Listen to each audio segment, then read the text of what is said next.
ऋग्वेद पारायण यज्ञ के पूज्य ब्रह्मा जी आचार्य डॉक्टर वीरपाल जी, दर्शनों के अद्भुत विद्वान मुनिवर श्री सत्यजीत मुनि जी, उड़ीसा गुरुकुल से समागत आचार्य शारदा जी, उनके साथ वेद पाठी ब्रह्मचारिणी बहने, मंच के सुयोग्य विद्वान संचालक श्री सतीश आर्य जी, मेरे प्रिय साथी भाई सुभाष जी, वैदिक यज्ञ समिति सोनीपत के सभी प्रशंसनीय पदाधिकारी और सदस्यगण, सभी धर्माभिलाषी भद्र पुरुषों, पूजा और सत्कार के योग्य माताओं बहनों, प्रातः काल की पवित्र वेला है। प्रकृति के 3 गुण हैं, सब जानते हैं आप, कोई नए नहीं है, सब प्रबुद्ध लोग और स्वाध्यायशील बैठे हैं। सत्व, रज और तम, और दिन भर में भी इनका प्रभाव रहता है। प्रातः काल सात्विक गुण की प्रधानता होती है और मध्याह्न में रजोगुण की प्रधानता होती है और रात्रि में तमोगुण की प्रधानता होती है। इसलिए प्रातः काल आध्यात्मिक चर्चा अच्छी लगती है और आध्यात्मिकता का मुख्य जो स्तंभ है वो है ईश्वर। 3 स्तंभों पर अध्यात्म है, ईश्वर, आत्मा और मन।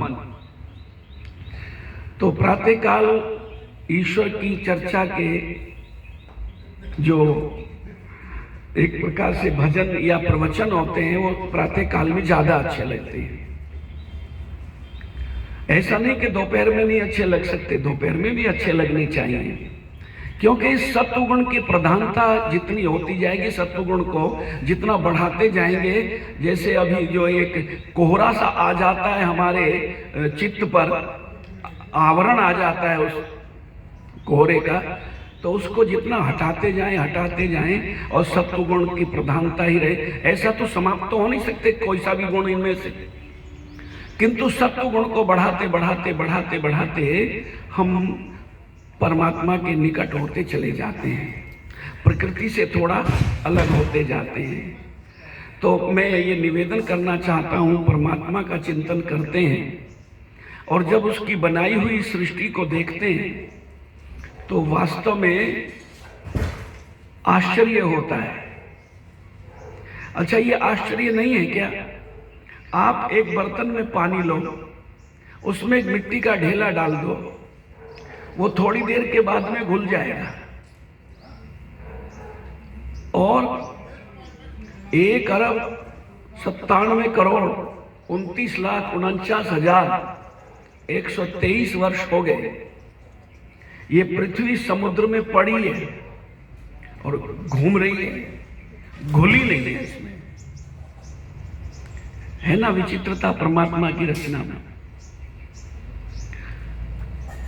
हम कुछ खोज कर लेते हैं, बड़ा उस पर गर्व करते हैं, घमंड करते हैं।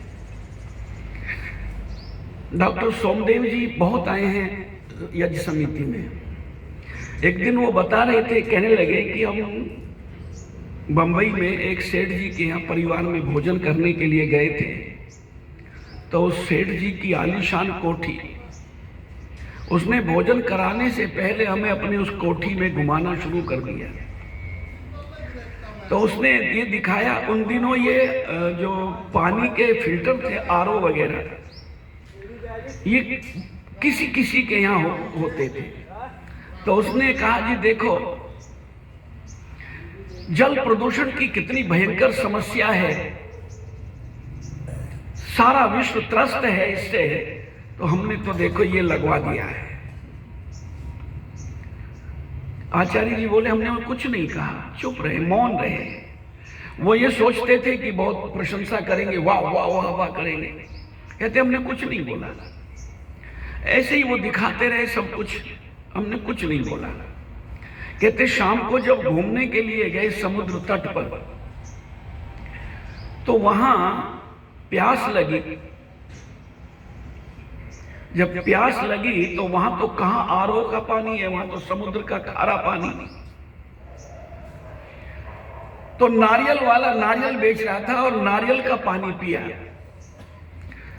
तब आचार्य जी कहते हैं कि देखो सेठ जी, ये जो आपने आरओ लगाया है, परमात्मा के आरओ के सामने उसका कुछ नहीं उठता।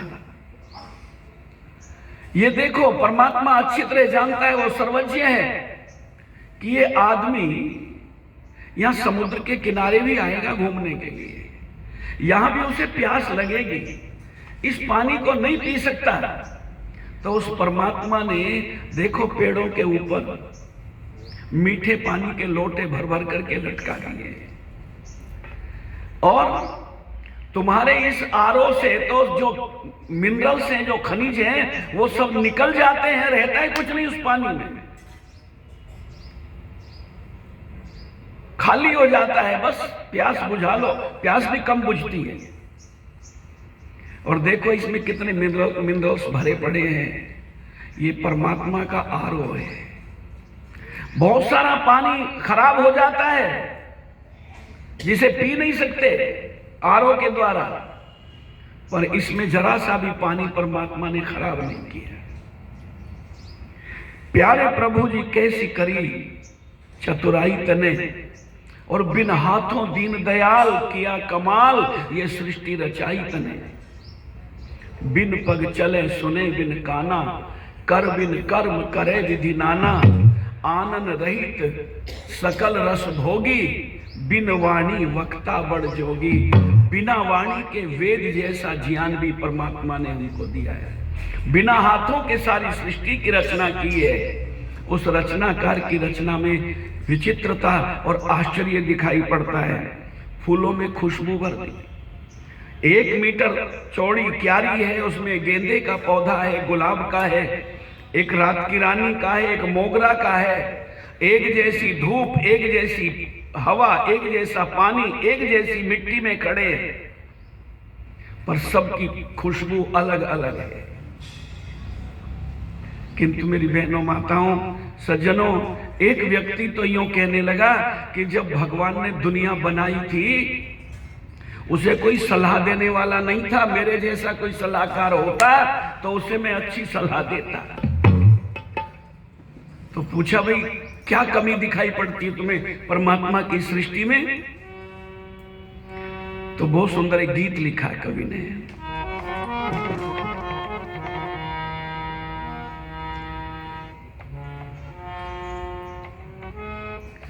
दुनिया बनाने वाले ये दुनिया बनाई, रचना समझ में मेरे न आई।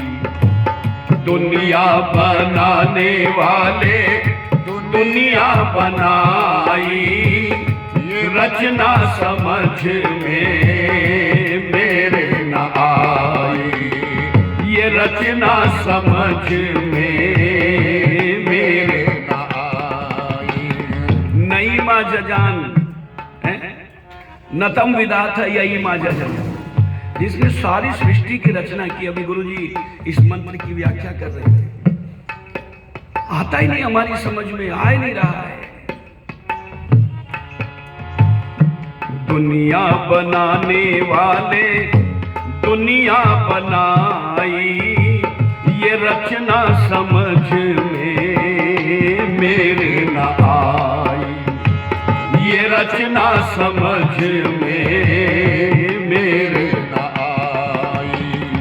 गन्ने में फल भी लगाया तो होता, गन्ने में फल भी लगाया तो होता। चंदन में क्यों ना कलियां हैं खिलाई।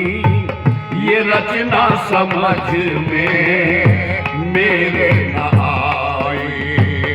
दुनिया बनाने वाले ये दुनिया बनाई, ये रचना समझ में मेरे न आई।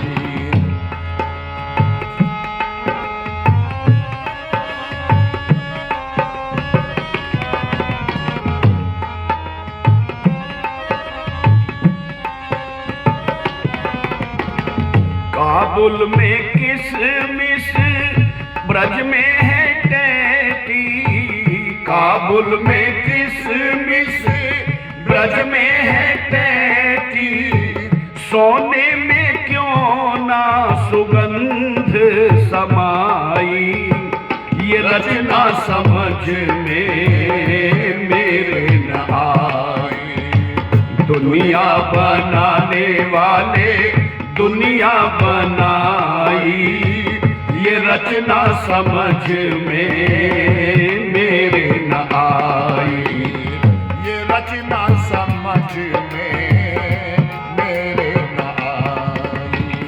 सतियों को चांदी का छल्ला न पैदा, सतियों को चांदी का छल्ला न पैदा, सतियों को चांदी का छल्ला न पैदा, हीरों की माला क्यों ना वेश्या को भाई, रचना समझ में मेरे न आई।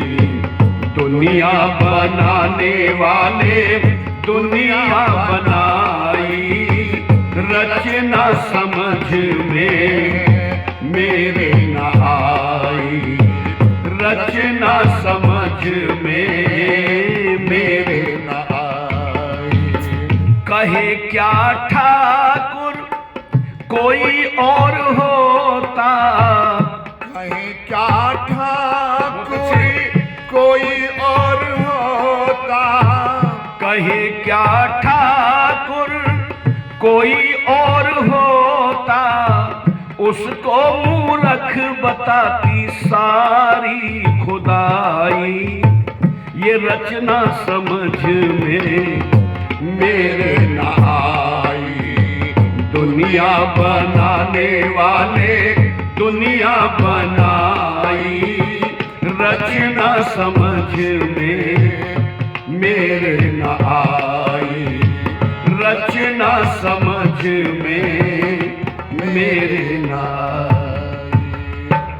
नकारी पुष्पम खलु चंदनस्य, कहते चंदन में तूने कलियां नहीं खिलाई, फूल नहीं लगाए। जिन